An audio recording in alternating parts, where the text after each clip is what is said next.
জাতিকে তো পুরা হতাশ করে দিয়েছেন, জন্য অত্যন্ত লজ্জাস্কর।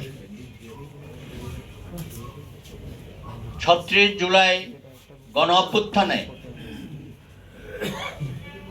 যারা শহীদ হয়েছেন তাদের সুষ্ঠু তালিকা আমরা করতে পারি নাই গত ১০০ দিন। যারা আহত মৃত্যুশয্যায় আছেন,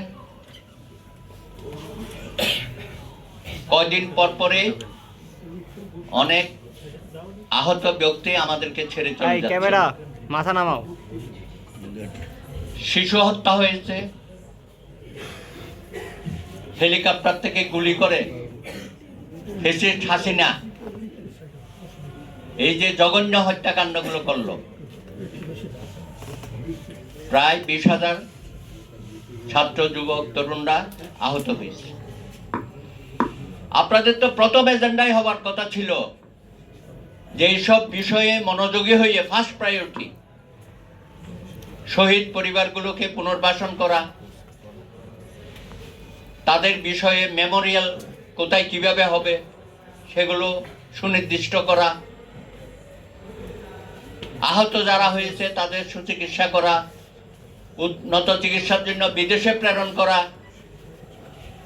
যারা অন্ধ হয়ে গেছে তাদের ব্যাপারে ব্যবস্থা গ্রহণ করা। কিন্তু আপনি জাতিকে তো পুরা হতাশ করে দিয়েছেন। ৩ মাসের মধ্যেই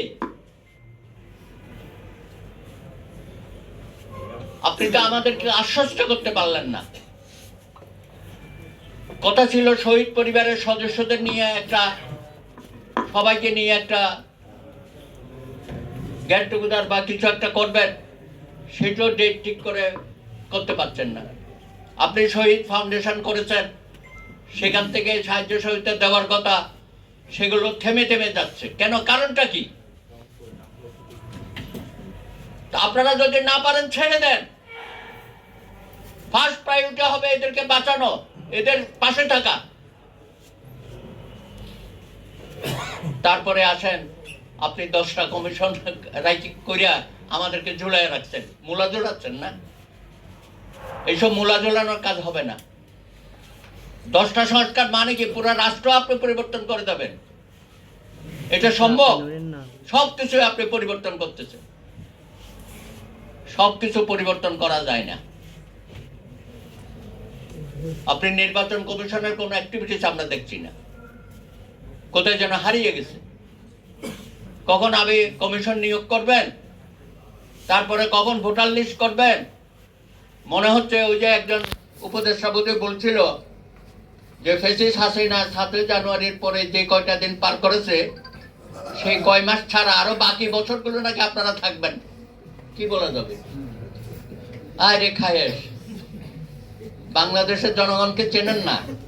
হ্যাঁ, ক্ষমতার এত লোক। কালকে রাতে ঘটনার পরে 4 ঘন্টা লাগছে কয়েকজন উপদেষ্টা সেখানে যাওয়ার জন্য। লজ্জা হয় না আপনাদের? এটা নিয়ে আবার ওদেরকে আন্দোলন করতে হবে। আহত আমার তরুণ ভাইরা যারা মৃত্যুর যন্ত্রণায় প্রত্যেকদিন দিন অতিবাহিত করছে, তাদেরকে আবার বলছেন আজকে নাকি দুপুরে মিটিং হবে। এসব নাটক বাদ দেন। আমরা নাটক, মহানাটক বহু দেখেছি। দয়া করে, এখন তো মনে হচ্ছে আপনারা একটা বোঝা। শেখ হাসিনা গেছে, ফ্যাসিস্ট গেছে, মাফিয়া গেছে, ইউনূসের নেতৃত্বে আরেকটা বোঝা যেন আমাদের মাথায় চেপে